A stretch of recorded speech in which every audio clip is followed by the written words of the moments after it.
Assalamualaikum warahmatullahi wabarakatuh.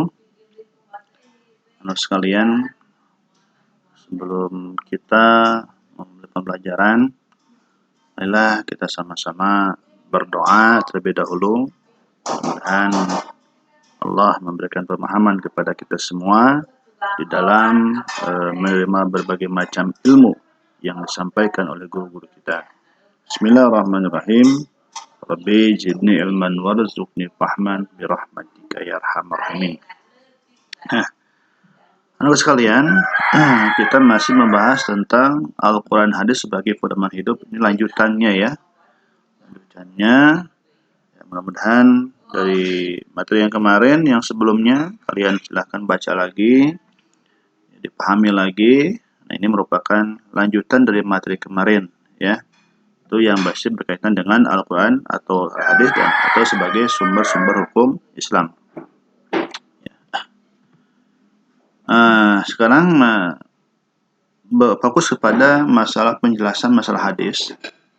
Bahwa kemarin ya sebagian hadis ini sudah dijelaskan apa itu hadis, macam-macam hadis ya, dari hadis ahad, hadis mutawatir, hadis sahih dan sebagainya. Maka kita akan menginjak kepada fungsi hadis.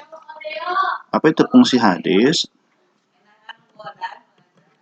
Bahwa fungsi hadis terhadap Al-Quran yang pertama adalah menjelaskan ayat-ayat Al-Quran yang masih bersifat umum ya. Jadi di dalam Al-Quran itu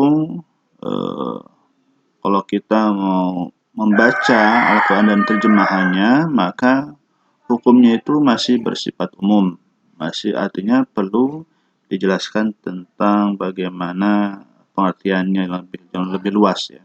Contoh, ketika di dalam Al-Quran tentang perintah sholat ya, tentang perintah sholat, nah itu perintahnya sifatnya umum. Allah memerintahkan sholat, yaqimus sholat wa atiuz zakat, dirikanlah sholat dan mengeluarkan zakat. Nah, sedangkan seperti apakah sholat itu, bagaimana cara sholat itu, apa bacaan yang di dalam sholat itu ya, yang kita baca, maka dijelaskan oleh hadis oleh Rasulullah SAW dalam hadisnya ya.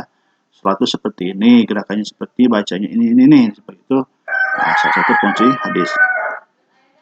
Yang kedua, memperkuat pernyataan yang ada dalam Al-Quran. Nah, ya, setiap firman Allah ya, di dalam Al-Quran, maka dikuatkan lagi oleh hadis. Tadi Allah memerintahkan sholat, maka dikuatkan lagi oleh Rasulullah SAW tentang perintah sholat. Terus menerangkan maksud dan tujuan ayat ya. Tadi kembali kepada bahwa Al-Quran masih sifatnya masih bersifat umum, maka perlu penjelasan, perlu penerangan apa yang dimaksud di dalam Al-Quran tersebut. Lalu yang terakhir adalah menetapkan hukum baru yang tidak terdapat di dalam Al-Quran ya. Maka itulah fungsi hadis. Terus ada macam-macam hadis ditinjau dari segi perawinya ya. Ada hadis mutawatir, hadis yang diriwayatkan oleh banyak perawi dari kalangan para sahabat maupun generasi sesudahnya. Ya, jadi kalau generasi sesudah sahabat ada tabi'in ya. Ya, jadi tabi'in itu adalah orang yang hidup beserta para sahabat tapi belum pernah bertemu dengan Rasul, itu disebut dengan tabi'in ya. Ada lagi tabi'in. Terus hadis masyhur, hadis yang diriwayatkan oleh dua orang atau lebih ya, namanya Bukhari dan Muslim gitu ya. Terus seperti itu. Terus ada hadis ahad, hadis yang diriwayatkan oleh satu orang aja ya. Hadis Muslim itu ahad. Terus ada hadis ya, hadisnya terbagi 4 bagian. Ada hadis sahih. Hadis itu menurut bahasanya berarti sehat, bersih, dari cacat, sah atau benar, sehingga hadis sahih menurut bahasa berarti hadis yang bersih dari cacat atau hadis yang berasal dari Rasulullah SAW. Ya, kedua hadis hasan. Hadis hasan menurut bahasa berarti hadis yang baik ya. Dan ada hadis dhaif, hadis secara bahasa berarti lemah ya. Hadis lemah berarti hadis yang makanya di dalam memahami sebuah hadis itu tidak sembarangan ya. Lihat dulu perawinya siapa yang merawikan ya, sehingga kita akan mengetahui nanti hadis itu sahih, hasan, dhaif, bahkan ada hadis maudhu, hadis palsu. Tuh.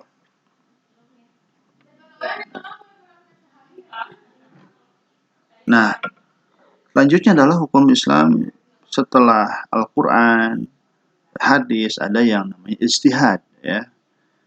Ijtihad dalam bahasa Arab istahada, yastahidu, istihadan adalah sebuah usaha yang sungguh-sungguh yang sebenarnya bisa dilaksanakan oleh siapa saja yang sudah berusaha mencari ilmu untuk memutuskan suatu perkara yang tidak dibahas dalam Al-Quran maupun hadis ya, dengan syarat menggunakan akal sehat dan pertimbangan matang ya.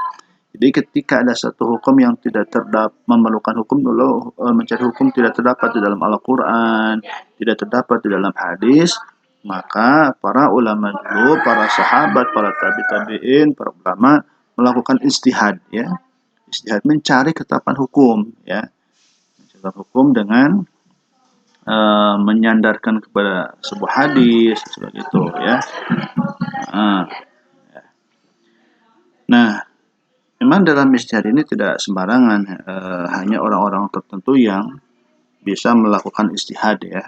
Kalau seperti kita tidak bisa ya, karena keilmuan kita ya yang lemah. Jadi tidak sembarangan untuk ijtihad itu. Nah, tujuan dan fungsi ijtihad adalah untuk memenuhi keperluan umat manusia akan pegangan hidup dalam beribadah kepada Allah. Ya, suatu tempat tertentu atau pada suatu waktu tertentu yang melakukan ijtihad disebut mujtahid. Ya. Hukumnya ada bentuk ijtihadnya, ada ijma, artinya kesepakatan yakni kesepakatan para ulama dalam menetapkan suatu hukum dalam agama berdasarkan Al-Quran dan hadis, ada dalam suatu perkara yang terjadi ya. Ada qiyas ya, menggabungkan atau menyamakan arti menetapkan suatu hukum atau satu perkara yang baru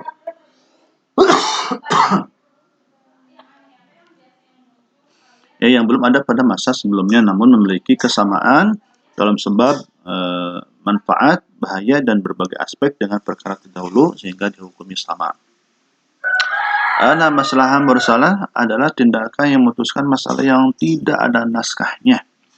Dengan pertimbangan kepentingan hidup manusia berdasarkan prinsip menarik manfaat dan menghindari kemudaratan. Dan sudut zariyah, tindakan memutuskan suatu yang mubah menjadi makruh atau haram yang menjadi demi kepentingan umat. Ya. Ada istishab, adalah tindakan yang menetapkan berlakunya suatu ketetapan sampai ada alasan yang bisa mengubah. Contohnya apabila ada pertanyaan, bolehkah seorang perempuan menikah lagi apabila yang bersangkutan ditinggal suaminya bekerja di perantauan dan tidak jelas kabarnya? Maka dalam hal ini yang berlaku adalah keadaan semula bahwa perempuan tersebut statusnya dalam istri orang sehingga tidak boleh menikah lagi. Kecuali sudah jelas kematian suaminya atau jelas perceraian keduanya. Lalu ada urf, adalah tindakan menentukan masih boleh suatu adat atau istiadat dan kebiasaan masyarakat setempat selama kegiatan tersebut tidak bertentangan dengan aturan prinsip dalam Al-Quran dan hadis ya. Contoh apa? Tahlilan itu adalah adat ya, adat istiadat masyarakat dan tidak bertentangan dalam Al-Quran ya. Nah, pembagian hukum ya, wajib, ada wajib ya.